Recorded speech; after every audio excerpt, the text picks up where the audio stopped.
Hey guys, Andrew and Carmine here from PuckTime on WagerTalk TV. Of course, a different time you are seeing this on WagerTalk than usual, but that's because it's March Madness Day 1. And I know we've had some play-in games for the past 2 days, but hey, this is the real day. So we have a different special edition of Last Call being posted and going live the same time that we usually do Puck Time, which is why you guys are seeing us at this time just for today. We'll go back to our regular scheduling time moving forward. But Carmine, you and I like basketball. I like all sports, but we're not forgetting about hockey just because March Madness started. And I know we have our loyal puckheads that like hockey and want to bet on it as well. We got a big Thursday slate, man. How are you doing?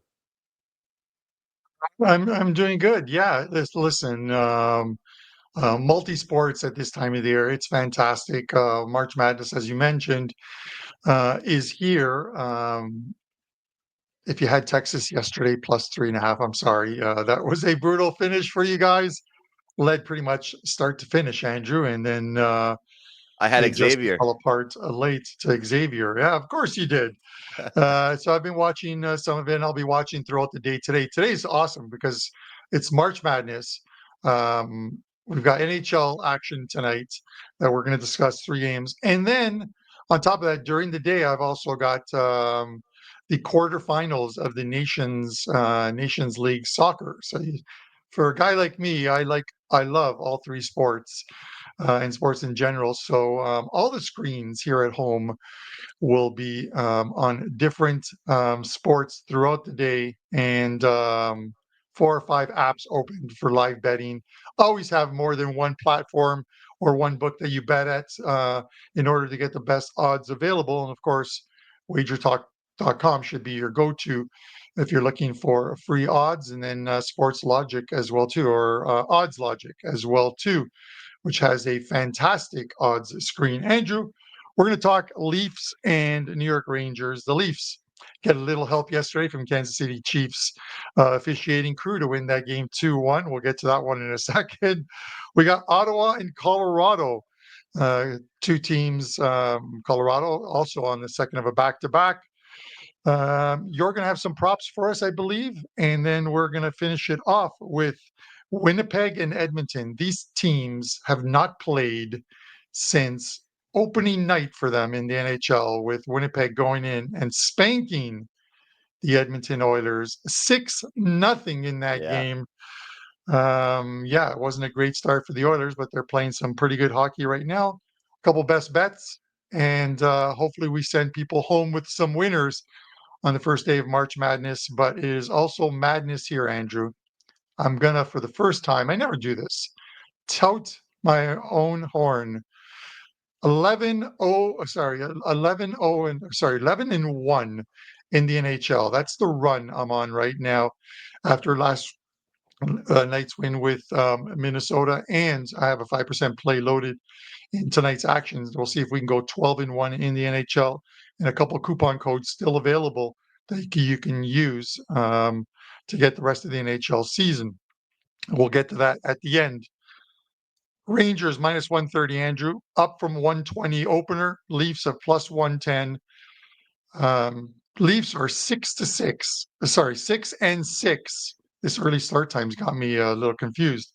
6-6, Andrew, the Leafs on the second of back-to-backs, heading to NYC to take on the Rangers at Madison Square Gardens. What say you on this game? Well, Carm, I'll tell you what, this Rangers team continues to disappoint backers, just disappoint fans, and I'll try and keep my bias aside because as a Montreal Canadiens fan, I want the Rangers to lose every game possible because of that wild card race. But the funny thing is they still have 2 games played more than the Canadians do. But so this Rangers team really needs to pick up some ground, even though they're only 1 point back of that wild card spot. I think about when Gerard Gallant got fired from New York a couple seasons ago. He coached Vegas. Of course, he coached New York Rangers.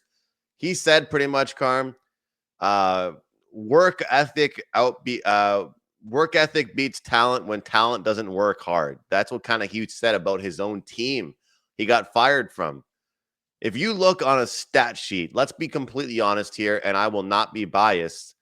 On a stat sheet, New York compared to Columbus, Detroit, and Montreal, that team should be the playoff team.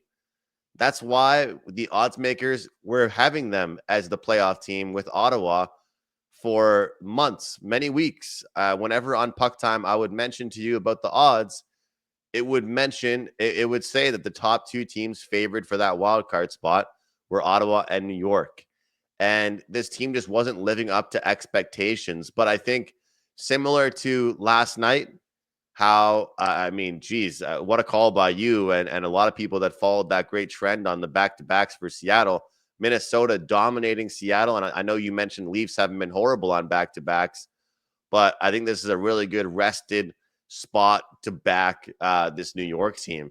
Now, I'm usually a team totals guy, but the fact is if I was to play a team total here, it actually wouldn't be the team total over for the New York Rangers. It would actually be the team total under for the Toronto Maple Leafs. I think about playoff hockey, Carm, and when you think about playoff hockey, you think about winning low-scoring games. And so right now, when I'm handicapping some of these games, I'm looking at some of these teams and asking myself if they have the ability to win like that. Like you even look at Ottawa, a lot of the wins they've had recently, they've still given up 2 or 3 goals. I think New York is looking for a playoff type win tonight. I'm going to go New York money line, and I'm also going to go plus 110 on Toronto team total under 2.5 goals. Look, this team got the revenge on Colorado last night. It's a big win for them. They get back on track against Calgary on Monday. So they've won 2 in a row, second half of back-to-back. I think this sets up for a New York victory here, as much as it pains me to say it as a Canadiens fan. Andrew, I joked at the top there, and I'll get to my play in a second here on this one about the Leafs getting a little bit of help from the Kansas City Chiefs officials. The game was tied 1-1. The Colorado was on the power play, and this happens. Unfortunately, as the puck was being cleared um, towards the Colorado zone, the one of the linesmen fell and pretty much stopped the puck, allowing the Leaf guy to pick it up, head on in, and score a shorthanded goal, which proved to be the game-winning goal. It finishes 2-1. Those are unfortunate things that happen in a game. If you're on the wrong end of it, you are pissed. If you're on the right end of it, you're like, yeah, we had this the whole time. I recorded a free play video on that game, which is up on YouTube, and I played like the contrarian role in that one. I took the under 6. I didn't think that they would. I thought it would be a lot tighter game between the two, and it was. The final XG though was insanely high, almost 7.4, I believe it was 3.8 to 3.56 or something like that. Insanely high XG, finishes 2-1, and that's the thing. This time of year, it is playoff hockey for some teams, and the New York Rangers are that team that are playing or trying to play playoff hockey right now, but 4 straight losses at home. The best way, I always say, the best way to get back into the win column is to play defense first.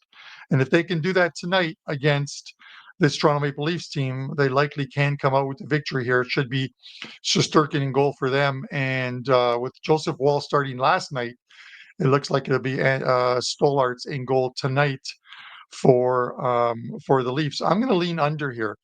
Getting it at almost even money, 5.5, lean under. 2 games thus far this season, both stayed under the total. I'll go and I'll look for it to be 3 in a row in that one, Andrew. Now, Sounds like we're on I the same mentioned, page.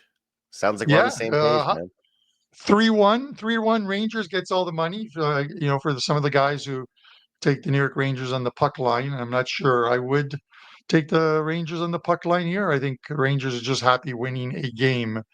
Whether it comes in regulation or in overtime. That's the great thing about the Rangers' regulation wins. They are so high that it's just the 2 points that they're focusing on right now, more so than anything, and not having to win games in 60 minutes because that tiebreaker is likely to come into play, Andrew, with Yes. everyone there. Your Montreal Canadiens, the team you cheer for, 43% chance of making the NHL playoffs, Andrew. How do you feel about that? You know how excited I am, Carm. I'm like a little kid. I'm over the moon. I don't miss a game. I don't miss a game. I am obsessed with following along with this hockey team. I watch like an hour at least a day of podcasts talking about the Canadians. I watch every news conference about this team. I'm obsessed.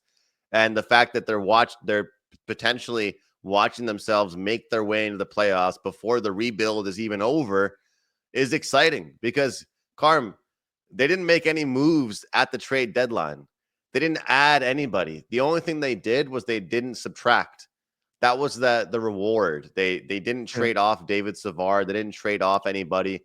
That was the reward. The GM said, "I'm not overpaying to get anybody for you guys, but I'm not going to trade anybody away. That will be kind of your reward." So I'm excited, man. And you talk about those regulation wins, but again, like I said, looking at those exact standings you were just looking at, the cool thing is New York has 2 more games played than Montreal. I believe it's 69 and 67. So it's a huge game tonight. I don't think we're talking about it, but for the Montreal Canadiens against the New York Islanders, it's just as big of a game as it was against the Ottawa Senators the other night. It truly is. And talk about that percentage you mentioned, Carm. If they beat the Islanders tonight, that percentage goes up even more. Yeah, it definitely does.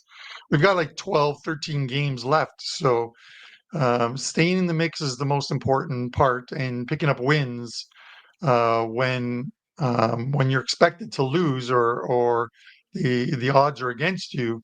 If you can pick up those W's, they're so valuable, and that's what Montreal did against Ottawa. They 6-3 win, and we're going to talk about Ottawa right now. 6-3 win against Ottawa.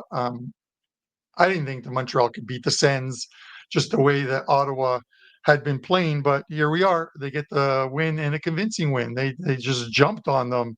Um, Huge win for you guys. So congratulations there. And Andrew, I call it a sickness when you're watching podcasts of the Montreal Canadiens over and over again, but at least your team isn't the free space on the bingo card. Colorado minus 115, Ottawa minus 105. I'm going to let you break this game down, but I'm going to make mine short and to the point. Colorado, I get Colorado was on the second of a back-to-back. They're 5-4 in that situation. They're on the second of a back-to-back. They're 5-4 in that situation this year. After losing their first three, they've gone 5-1 their next six in the second of a back-to-back. Minus 115 here. The one thing that stands out to me, and I get it, this is an Ottawa team that's playing a lot better, but Colorado, 8-0-1 their last 9 meetings against the Ottawa Senators. That is a pretty good record. Sometimes a team just owns another team. And when I see a team on a big win streak have their streak snapped, I want to bet against them the next time out. So Sens 6 games in a row, lose to the Canadians. I want to bet against them the next time out. And Colorado seems like the right team to do that at a buy low price. So 115 for me on the Avs. Carmen, it sounds like we only really needed one of us to do the show today because we're pretty much on the same page about a lot of stuff. So let's have a great day, man, because I'm feeling the exact same way as you. A lot of people say a streak is only broken once a team loses twice. But that streak was so big, like you mentioned, they were playing such good hockey.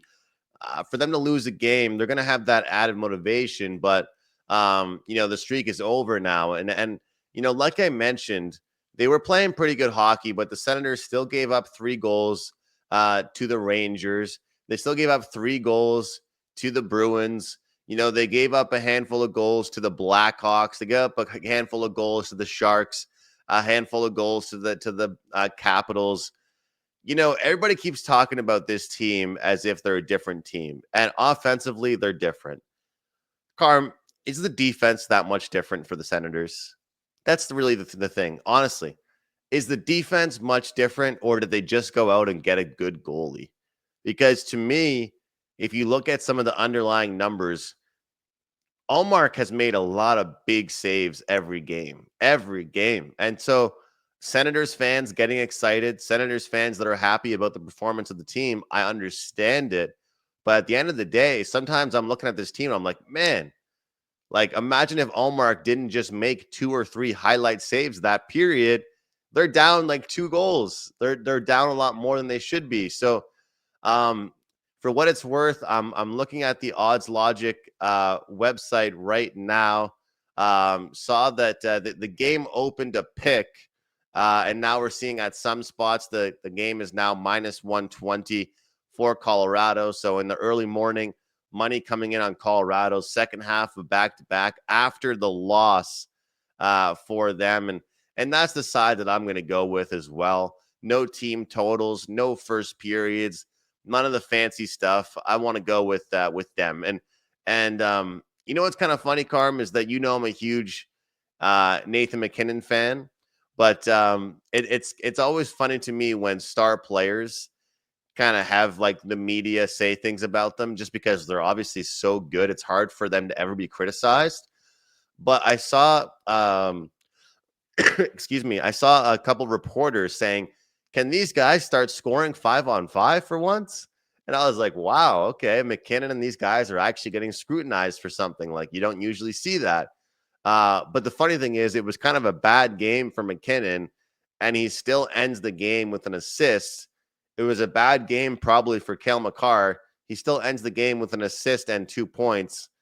I'll tell you, the best player on the ice for the Avalanche, one of the best players at least, since returning from the player assistance program, has been Big Val Nichushkin. I mean, he has just been awesome on that second line. He's a huge piece to that team. He was he was the only guy that scored a goal in that game against Toronto. So I think we're going to see a bounce back from McKinnon, from a guy like Jonathan Drouin, from Martin Necas and Arturi Lehkonen, some of those guys that were super quiet. You talk about the fact that Ottawa lost that their streak. We also got a team. Some people said, I can't remember which team it was, but there was a team that said the best part about playing a back-to-back when you lose the night before is you get to respond immediately the next day.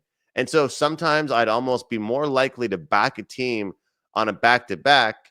And it's kind of cool the way you set the games up for us to talk about today, Carm, because two teams both playing back-to-backs that played each other last night, but we're looking to fade the Leafs and go on the Avalanche. That we're fading the team that won and we're backing the team that lost.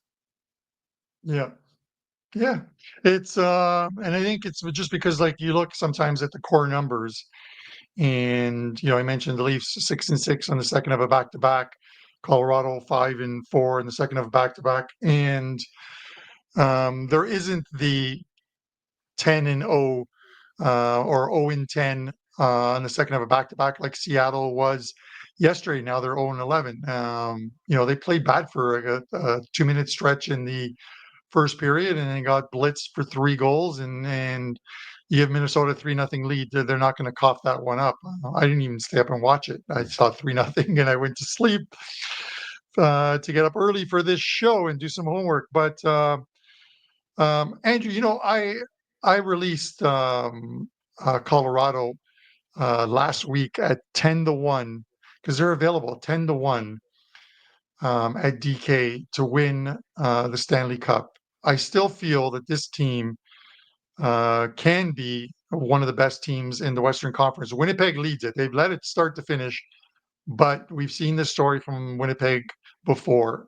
Can they win in the playoffs? Can they get past a round in the playoffs? And they're a goalie reliant team as well too. Dallas Stars and adding Rantanen, that's going to make for some great first round.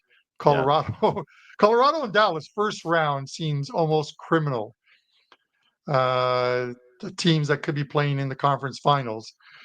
Colorado gets through the first round. I think Colorado makes it to the Stanley Cup Finals, and at 10-1, those are some juicy odds. So, and guess who's back on the ice? I say this every year at the same time as when I say, "Hey, I wonder if John Gibson's going to get traded."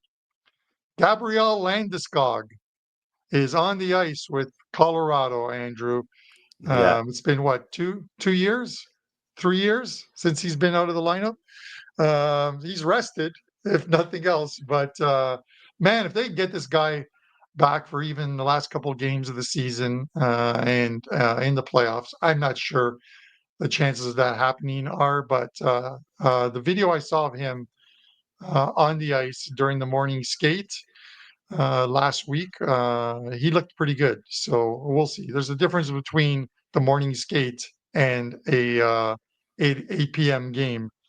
With that said, Andrew, you got some props for us? Yeah, I do. Carm got just a couple to look at today, and I'm actually going to be doing a live video later on in the day going over some live props or some props as well for some of the games. Of course, people will be hung up on March Madness, and I'll be betting that as well. But we got to get some money here in the NHL with the player prop market. And even though I'm taking Colorado, I'm going to take a look at Brady Tkachuk from Ottawa, over 3.5 shots on goal. He's hit this in 4 straight games against Colorado, and we've seen a lot of high scoring games between these two teams. 5-4, 7-4, 6-4, 5-4, 7-0. That's the score of the last 5 games between these teams. And shot attempt numbers for Brady: 5, 8, 10, and 9 in the last 4 games. Carm, over 3.5 shots on goal. Seems to be a pretty good play for me in that one. The next one we're going to look at, Connor McMichael from the Washington Capitals. He's been really good for the Capitals. He has a point in 4 straight home games. He also has gone over 1.5 shots on goal in 5 straight games for the Washington Capitals. So we'll take a look at that one. And one more that we're going to look at here a little bit is going to be from the Columbus Blue Jackets. We're going to take a look at Zach Werenski. Take a look at his shot prop over 2.5 shots on goal. Zach Werenski, a defenseman, but a guy that's, the MVP of the Columbus Blue Jackets. They go as he goes, and Columbus needs to get their act together ASAP. So Zach Werenski is a guy I'm looking at today to have a pretty good day and get going. But Carm, we talk about that Avalanche game. It should be an absolute madness. So even though I'm back in the Avs, I'm not worried about that Brady Tkachuk shot prop because he wasn't happy about how he played against the Habs, and I think he'll be motivated tonight. And you know what? You and I could probably spend 20 minutes talking about fantasy hockey and player props for the Washington Capitals because those guys simply don't get enough credit, man. And I'll be the first person to admit that I don't give them enough credit because they have a lot of guys that are like not household names, really, that are just playing really good hockey right now. Yeah, they do. I was looking at some of the odds, some of the streaks as you were talking, and Brady's just getting a ton of shots on goal at the moment. So, excuse me, that is one I really do like, and especially off the loss as he goes, as sort of the team goes, he inspires that team, so he wants to be a big part of that offense. So I could see that 3.5, especially if Colorado shows any ill effects from last night's game against Toronto, then this Brady one cashes and gets you some dough, Andrew, because you got a trip coming up in a couple of weeks' time, I believe. Winnipeg and Edmonton. You're not going to Winnipeg or Edmonton. I can advise to that as far as the trip goes. I'm taking a different point of view on this one. The Oilers opened up at 135, dropped to 120. Winnipeg's even money on a team that beat the Oilers 6-0. I get it was first game of the season, but I've been at the top of the standings and are likely finish number one seed unless complete disaster hits them. They're going to win the Western Conference. Andrew, the one stat that is a goalie dependent stat for me and should apply tonight because we should see Hellebuck in goal is he is off a bad performance, allowing 5 goals. I believe the 6th one was an empty netter. This season, he's had 6 games where he has allowed 4 or more goals. It's either been 4 or 5 goals. I think only twice with 5 goals, 4 times with 4, something like that. His record in the next start, they start him right away. He started the next start for Winnipeg. He is 5-1. They didn't pull him. They could have pulled him in that game last time out. They chose not to pull him against Vancouver. He stayed in goal and probably wanted to stay in goal. No goalie wants to get pulled, but he has shown this season the ability to bounce back. 5-1 in his next start, and I'm going to take Winnipeg. Even money. I'm not laying any vig. If any Oilers money starts to come back in because they opened at 135, dropped down to 120. If any Oilers money starts to come in and Hellebuck is confirmed, I'm going to take Winnipeg at plus money. But that's my thoughts here on this one. This is awesome, Carm. Whether it's been a dog, a favorite, a total, you and I are just on the same page here on Thursday, March 20th. So it sounds like we're on the same page. So if I have a good day, you have a good day, and if you have a good day, I have a good day in the NHL. So let's kick some ass. And guys, if you're with us here on the WagerTalk TV YouTube channel, I know it's March Madness, but we're going to be here all throughout March Madness as well, talking hockey on PuckTime like we do all the time. Hit the like button, subscribe to our channel. Make sure you're following Carmine at Carmine WT, Carmine Bianco WT on X, myself at McGinnis Picks. Carm, I'll mix things up a little bit. I'm going to take Winnipeg first period, plus 105 is what I'm seeing here.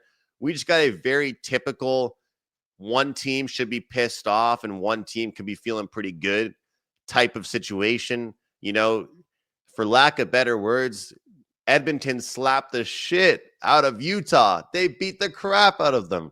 They beat them up. It was like, you know what? I don't know why. I was scared to take my usual team total over. And so I just took the full game.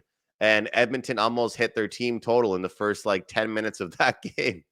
And you talk Yeah. about Hellebuck's numbers off a loss like the one he's coming off of. It just seems like a real good motivational spot for them.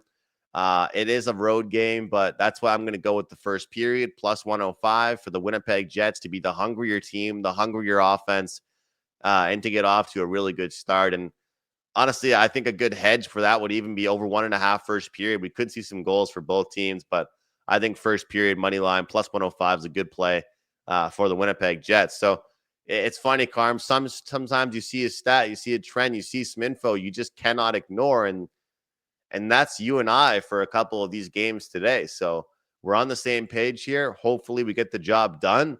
And I'll start things off with this. My best bet is a very similar situation. It's a bounce back, and we just talked about Edmonton beating the crap out of Utah. My best bet for the show is going to be Utah team total over 3.5 plus 100 against the free space on the bingo card. So when I look at a team as far as motivation, talk about bouncing back and talking about, wanting to get back on track. I mean, when you look at this Sabres team, they just won a game. They haven't played since Monday, but they won a game. I'd love to know what the record is for the Buffalo Sabres long term after a win. But I'll tell you what, when they beat the Oilers on March 10th, on March 12th, they lost 7-3 against the Detroit Red Wings. I don't trust them to win 2 games in a row. And Utah got outright embarrassed against the Edmonton Oilers. Plus 100 team total over 3.5 is my free play of the day. What do you have for us? I like that, Andrew, because I think it's going to become more and more apparent with the Buffalo Sabres over the next week to 10 days that they're going to be calling some guys up from their AHL team. And it's auditions for next season. You put them in full game, might be meaningful for the team they're playing, but not meaningful for the Buffalo Sabres. And they want to see what they get out of these players or whether they're NHL ready. So those are usually good betting opportunities to take the other team because I don't see a lot of depth right now in their AHL squad. One play up in the NHL, I'm probably going to add a couple smaller client plays, but 11-1 run in the NHL, 5% play loaded up for today, and I had tweeted out or X'd out or whatever they call that platform now, some coupon codes: CARM1, CARM2, CARM3, CARM4, CARM5. Each code is a single-use code that you can get $100 off the rest of the NHL season and playoffs. The first 3 have been used, so CARM4 and CARM5, the actual number 4 and the actual number 5. Use those codes when selecting the rest of the NHL season and playoffs, which is $3.15, and you can get it for $2.15. Plenty of hockey left in the regular season, and of course, we have the playoffs ahead of us. Gotta love the NHL playoffs. My free play, I'm going to go back to the Colorado game. I love the 8-0-1 record versus the Sens. Their last 9. Sometimes a team just has another team's number, and it seems like the Avs do, looking to get back on the ice. As Andrew said, after a loss, you want to play the next night out. That's what they're doing. Short trip to Ottawa from Toronto. So give me the Avs minus 115, Andrew. I love it. The Avalanche on a back-to-back, but a motivated back-to-back. Keep up that run. Hell of a run for you there, Carm, in the NHL, guys. Make sure you use those promo codes. Get on board with Carmine. And I did forget to mention, I do have promo code as well. That promo code is bounceback39. Bounceback39. I did lose my 5% play 2 days ago. So we're in bounce back mode because I passed on the 2-day slate for Wednesday. Bounce back 3-9, guys. Gets you 3 days, all sports, all action for the price of one. And yeah, we're 2-0 to start March Madness here, guys. We got 2 plays, 2 winners, getting the job done. Xavier, what a comeback last night. You guys know me. You guys know I am not the diehard college basketball guy at the website, but I'm following the market, following the numbers, and I'll pick my spots when I see fit. So bounce back 3-9. 3 days for the price of one. Get all my NHL best bets, anything I release, college basketball, UFC, or NBA as well. Thanks for watching, guys. We'll see you next time on WagerTalk TV.